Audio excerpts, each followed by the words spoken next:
Welcome back to the channel, guys. We have the Barrow Whalers here. After a 1-11 season in year 2, we are heading into the offseason. Hopefully, I actually get a chance to recruit.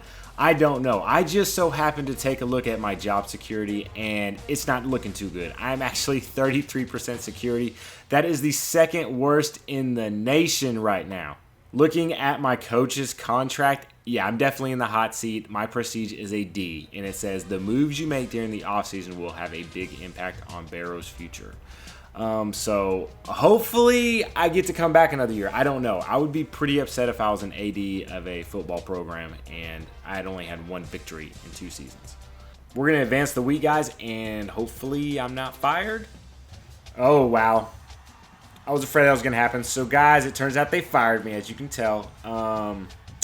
We know you did your best here, Coach, but we think it will be better for everyone if we all part ways. Better luck into the future. I'm going to try to see if there's a workaround because I still want to play with the Barrows, even if it's with a different coach. All right, so I guess we're just going to have to advance on to the offseason because it's telling me you currently have no coach contract selected. Would you like to continue and let the CPU auto-select a team contract for you? So I guess we're going to have to advance. Hopefully they still let me find some way to get back to where I'm the new coach, some way, somehow to be able to recruit this offseason. So Captain Ahab is now the defensive coordinator for the Akron Zips, but I'm not okay with that. I'm going to try to go back to the Whalers since this is still the offseason. I'm going to go into coach and see about coach info. And we're just going to go ahead and go down to the Sun Belt Conference. Go down to the head coach of the Barrow Whalers. Create a new coach. Creating a new coach will replace an existing coach that the CPU controlled. Are you sure you want to do this? Yes. All right, guys. Captain Ahab is back. Let's see if they will actually let us go back to the Whalers. All right, guys. There it is. The Whalers, they are still a 1-star program, and we're going to try to be the head coach again. Let's go ahead and sign a contract. All right, baby. Looks like we're back in action. After getting fired, doing a little workaround, we are back with the Barrow Whalers. Woo, I am glad that all worked out for us. All right, so let's see the players that are leaving. All right, so everybody that's leaving is basically a 40 overall with a couple guys at the bottom of 48 and a 42. So I'm glad we're getting this garbage off our team. They're bringing us down. Up next, transfer requests. Hopefully we get some guys. All right, right outside linebacker is a 67 overall. He's a freshman, so he'll have to redshirt. And then we got a cornerback, a 74 overall freshman as well. Yeah, we'll definitely take both those guys. They're going to have to sit out a year, though. All right, guys, it's time to get down to business. We have got to start recruiting some players this offseason. We have a lot of guys that are so close to committing to us, but they just haven't yet. All right, guys, so this is what I've done with our recruiting board. I'm actually trying to play a little bit of strategy here. I don't know if it's going to work out for me or not. First up, guys, we have Matt Tremblay. He is an athlete, and he is very close to signing with us during the season. He just didn't, but we have a green bar all the way across. Same thing with Marcus Hayden. Both these guys, I don't see us needing to give them any points this offseason in order to get them to sign with our school. Also, guys, they don't even have any offers from any other program. So I'm thinking in my mind that if no one else has offered them a scholarship, then they're going to have to sign with us. And that's what I'm betting on for everybody, that we are the only scholarship offered. Vincent Henry, a cornerback, a kicker in Tim Dow, Will Jackson. He has 2, but he's not that great of a corner, so I'll let him pass because we already signed 2 corners this year. Ronnie Davis, again, great D tackle. He's the only guy that was offered a scholarship, was from the Whalers, so I'm not too worried about these guys. Hopefully this all works out. I don't know. I don't know if all of a sudden a school is going to swoop in and take these guys, but right now we're the only ones who've offered them a scholarship. So where I'm putting my money is in people that I'm actually having to compete against with other schools. A couple of these guys are Adam Quinn, a defensive end. I'm giving him 33,300 points. Same thing with Jonathan Joyce. Both of these guys are awesome, man. Joyce is a 79 overall and Quinn is a 75. Derek Payne, same thing. I'm giving him 3,335 points because we have a 3-way race for this guy, and we need offensive linemen. So wish me luck, guys. Hopefully this strategy works. If it doesn't, we're probably going to get screwed again in the offseason. All right, so there's 3 yellows. That's good. What happened to everybody else? Okay, we got some more yellows. Good. Tom played Payne. I remember those guys. We were the only ones who offered him anything. But we didn't get a kicker. We are the only ones who offered that kicker. He didn't go anywhere. We did get some good guys. Jonathan Joyce, 79 overall wide receiver. Awesome. We didn't get Brandon Washington. He is going to be a quarterback for Nebraska. We did get Tony Edwards, another receiver. So our receiving core is locked up. Adam Quinn, 75 left in as well. Who else are we trying to get? Another wide receiver, Matt Tremblay. Dude, we are like legit at receiver now. And Derek Payne, left tackle, 68. We're going to have to make one of those guys a center. All right, guys, here it is, our 12 recruits that signed with us this year. As far as national ranking goes, we actually did a lot worse than last year. But in this recruiting class, we found a lot of gems. So there are a lot of 2- and 3-star athletes in this recruiting class that are really like 5-star talent. So going down the list, we have athlete Joyce. He is a 4-star. Edwards, another athlete, was a 3-star. Payne, a tackle, was a 3-star. Tremblay, another athlete, was a 3-star. Cornerback Simmons, a 3-star. Quinn, a defensive end, was a 3-star. Hogan at center was a 2-star. Garrison, guard, 2-star. Lewis, guard, 2-star.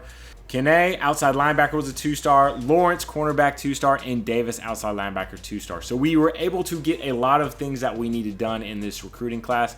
All the athletes are probably going to be receivers. We were able to get a couple more offensive linemen, so that'll shore up our offensive line. And then we were able to get a cornerback and 2 outside linebackers. So that will help us tremendously. We have got all the pieces in place here to have a successful season next year. All right, so let's get some position changes underway. So obviously we have a couple athletes. We got 2 freshmen and a sophomore. Let's place these guys in the best spot possible. So we definitely need help at wide receiver, so we're going to go ahead and put Jonathan Joyce at wide receiver. Up next, we got Tony Edwards. So we're going to go ahead and put Tony Edwards at wide receiver as well. He's a 77 overall, 93 speed. So we definitely have a lot of speed at wide receiver now. All right, the last guy that we have as an athlete is Matt Tremblay. He's got 91 speed. We're going to go ahead and put him at free safety because we are lacking in that position right now. And he's a 70 overall, so he's actually a +1. All right, guys, now it is the moment of truth. Let's look at training results. Woo! Man, we are looking good. That boy Frizzell got some speed. His overall went up. He is looking nice. He is a 95 speed, 85 overall. Kid Caliber also went up 4. He is an 84 overall running back. Williams, our quarterback, is an 84 overall. He went up +5 as well. Johnny Goat left in is an 80. And then, all right, Vernon Jenkins is a 78. Harris a 77. Victor a 76. Kilpatrick Jr. a 72. Left tackle Luke Shore is a 72. Robert Phillips, right outside linebacker, is a 71. Guys, we are just getting better and better. Luther Evans went up 4, so he's a 71. Strong safety Gaines is a 70. Chapman, the tight end, is a 70. We've got a lot of great players. Our offensive line, we are all almost at least in the 70s. Horn is a guard. He's a 68. Elam, the right end, is a 67. Massberg, 66. Green, another strong safety, is a 65. William Ball, free safety, is a 65. So with all those training results, we are looking pretty good coming into the season. So one of the things that does stink about Captain Ahab coming back to the Barrow Whalers for a second time is that I had to start over his abilities. So we are back at level 1, which means we're going to put some points into recruiting, and we're only going to be able to get 25% of the prospects' true skills each week for 50 points instead of having 100%. So that does stink as far as recruiting goes. All right, guys, so now we are in the preseason. We are starting our 3rd year, and now it is time to set up our new recruiting board. Basically, what I did, guys, is I took the advice of Ray Wellpot. He basically said, look, man, you have a good team right now as far as your 4- and 5-star athletes. They're young. They're going to be playing for a while, so you might as well try to get those 1- and 2-star guys that you can get real easily, and they're already first on your board. Get those guys, redshirt them, so that if for whatever reason you're not able to recruit higher ranked athletes, these guys will be able to step in and they won't be total trash. They'll be, 70s and 80s by the time they're juniors and seniors. And since they're redshirting, they're going to be here for 5 years. And so that's going to help us build a lot of depth. So basically on the recruiting board, I just picked up every single person that was number 1 on our board, because in the last recruiting class, we only had 12 guys sign and we had 25 scholarships. So you're pretty much just wasting 13 scholarships. So you might as well just try to get everybody you can. And then about halfway through the season, we'll look at the 4- and 5-star athletes that haven't been recruited at all, and we'll really start trying to get those guys, and we'll basically steal them away from the bigger programs. As far as redshirting goes, we're not redshirting anybody, man. If you're a freshman, you're playing because you're better than anybody else on the team. Let's go ahead and look at the depth chart, guys, because I am really excited about the team that we have this year. So, starting at quarterback, we got our boy Skylar Williams. He is an 84 overall with 90 speed. Acceleration is great at 91. His awareness is 66, so we're going to have to work on that. Hopefully by the end of the year, it'll be in the 80s. Other than that, guys, going over to probably need to see his throw power and throw accuracy. So throw power is an 86, which is nice. Throw accuracy is an 85, so we are good to go there. At running back, we got our boy Kid Caliber. He is an 85 overall, 96 speed, 99 acceleration, 95 agility. This dude is going to be insane in the kick return game. Break tackles an 82. That is nice. Going to the wide receivers, this has been a total rehaul. We got Frizzell. Dude's an 86 overall, 95 speed, so that's good. Right behind him, we got a freshman, Jonathan Joyce, 79 overall, 89 speed. Tony Edwards, another freshman, 77 overall, 93 speed. And then we have the transfer sophomore, Lincoln Victor. He is our slowest guy with 81 speed. Chapman's still doing his thing, man. He is a 70 overall, 78 receiver. He is just a big body, 6'8", 264. So anytime we need short yardage, we are going to be targeting him. And this is where we had to have the most help at, was the offensive line. Luke Shore coming back for his sophomore season, 71 overall. Left guard, Chris Lewis, a freshman, 65 overall. At center, we have another freshman. We actually moved him. I think he was a left tackle, and we actually put him at center. He is a 70 overall. At right guard, we got sophomore Ben Horn, 68 overall. And then right tackle, we have Luther Evans. He's a junior. He is a 71 overall. So our offensive lineman should be a lot better than last year. Last year, we had two guys that were in the 40s.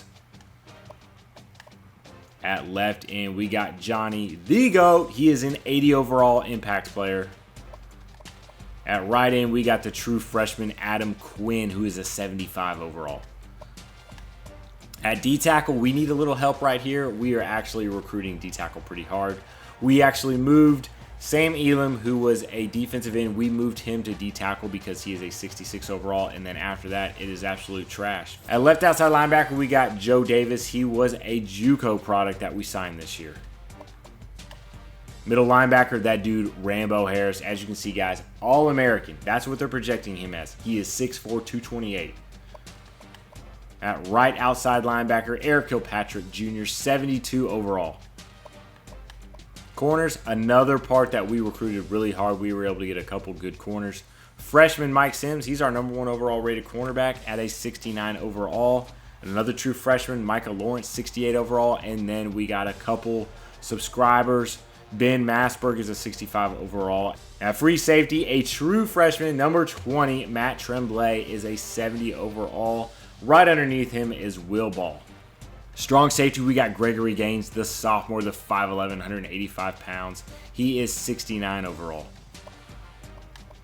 And unfortunately, we weren't able to sign a kicker, guys. I already went into that whole spill during recruiting, how we had a kicker. We offered him. We were the only school that offered him, and he still didn't sign. So we need to sign a kicker this offseason. And at punter, we have Chris Williams, who is a 60 overall. As always, guys, if there is a position you would like to play, now is the time to let me know. Please go back to the very beginning of the video where it shows all 12 recruits that we signed, and please put in the comment section below which recruit by their name that you would like to replace. So the last thing to look at, guys, is what kind of schedule we are going to be having in Season 3. All right, guys, so here's our schedule. We are going to be having an open week, and then we're going to go on the road and face Notre Dame. I can't believe they're actually not ranked. That's pretty surprising. And then Ozarka State is actually going to be visiting us, and that's a good thing because they're ranked number 21 in the nation. Get another bye week, then we play Ohio, another bye week, and then we are going to Wyoming. And then North Carolina is coming to play us. We are going to the UGF Pandas at the Big House. We are also going to the Wichita State Shocker House. And then we have South Central Louisiana State University coming to our house. Right after that, we are going to be having to travel to the South Canadian Wild Geese Stadium. Death Valley State Dingoes are going to be playing at Parker Field. Forney University Zebras will be playing at Parker Field. And then our last game of the season will be against Kalispell Warhawks, and that will be an away game. Well, guys, that's all I got for you in this offseason episode. Thank you so much for watching. I think this is going to be the start of something special. Season 3, I really feel like this is going to finally be the turning point where we might have a winning record, and who knows, we might even make it to a bowl game. Thank you so much for watching, guys. All the comments, all the watch time, it is greatly appreciated. You don't know how much I actually check the analytics to make sure I'm doing everything possible to make you at home enjoy the content. I'm Coach, and I'll see you on my next video.